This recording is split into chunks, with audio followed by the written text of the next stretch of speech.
Welcome to the Debunking Economics podcast with Professor Steve Keen. I'm Phil Dobbie, and today, what makes a currency stable?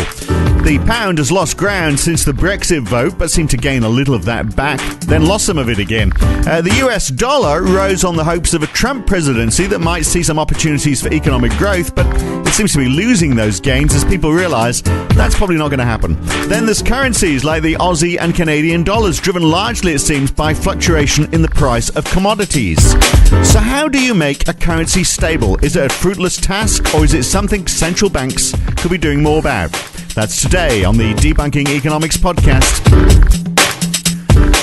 So this actually is a question from a listener, Steve. David asks, what makes for a stable currency? I've heard some argue that it's low public debt to GDP level, and others argue that it's low private debt to the GDP level, or are both important? Do you think that debt levels are the critical variables? If not, what variables should be considered? I think I know what your answer is going to be. Can I have a guess what you're going to say before you say sure. it? Yep. I think you're going to say balance of trade is probably more important. Yeah, there you are. You're dead right. It's the vital one, and this is one of the areas where economic theory is incredibly weak and has been a very misleading about the dangers of a trade balance being extreme, because and it's not just neoclassical theory. I think it's also partially what's come out of the modern monetary theory crowd. I'm going to annoy some people saying it, but I'm getting used to annoying people, so why don't I do it? You do it. But a trade balance, the neoclassical vision, which goes back to the idea of comparative advantage and the arguments which Milton Friedman, amongst many others, is making for floating exchange rates, abolishing the Bretton Woods Agreement, going for floating exchange rates, is that with a floating exchange rate, the price level of the exchange rate will do all the accounting for you. So if you have in a country which is running a trade deficit, then it's going to have its currency falling in value. Because its currency falls in value, therefore, its imports will be more expensive, its exports will be cheaper, it'll return to equilibrium, and a world of floating exchange rates will lead to balanced trade around the world. Now, empirically, of course, we've had 40-something years now of floating exchange rates, and we have enormous trade imbalances. And partially the explanation for people that people give about why that's happened comes back to saying, well, there's so many governments involved in dirty floats. You know, it's not actually really a free floating exchange. Countries do engage in trying to second guess the market, keep their currency at a set value at one extreme, and then of course you've got the biggest elephant in the room is the European Union, because what that's done is locked together the whole of Europe into a pseudo country, which is not really a country at all. But that means that parts of like Germany have a massively undervalued exchange rate and are running trade surpluses of the order of 10% of GDP. That applies to pretty close to Germany, Denmark, Switzerland, I think Norway's similar levels. So, of course, if they're running 10% of GDP deficits, then precisely the same aggregate quantity has to run as surpluses. Yeah. They've been matching deficits elsewhere, and that's why you haven't got balance. And that is not right. That is not the full explanation.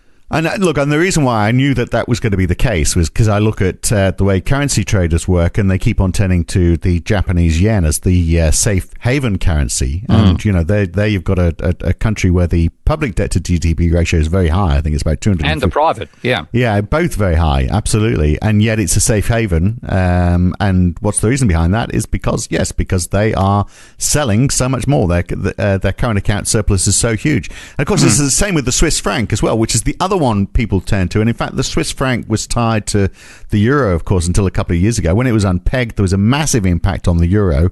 And then you look at what's happened to the Swiss franc since, after that brief shock, and it's been trading very steadily in a tight range, because here's a country that has got got its own currency, and it's got a high current account surplus. Yeah, and so the fact that the Swiss currency is now we're free floating, having been freed from because it was the euro went down a bit, but the Swiss franc went up dramatically. Yeah.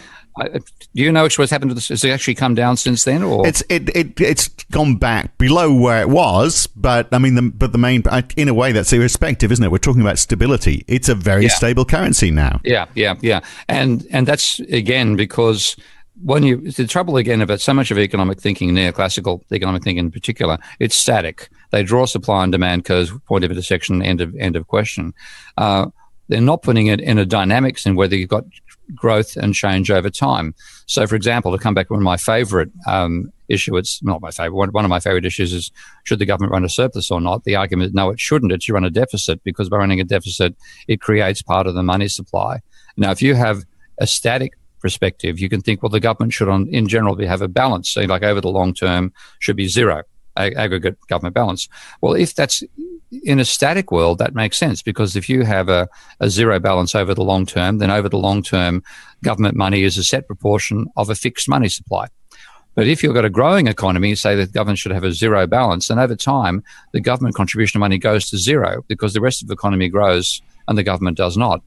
And the same thing applies with trade. When you look at trade, people think, oh, well, if we have floating prices, then bang, everything will be reached in equilibrium. No, if you have a country running a trade surplus, then it's getting investment funds from the rest of the world by running that trade surplus. It can then pour those funds into investment, innovate, and continue remaining ahead of the rest of the world, therefore maintaining that trade surplus, even though its currency is appreciating. The price change will not compensate for the productivity differences over time. And you can have a country like Japan, which has been running a trade surplus now for going on 40, maybe even 50 years, even through all its ups and downs caused by its financial system. And, of course, it's so reliant on oil imports as well. So the price of oil obviously does have some sort of impact. I mean, their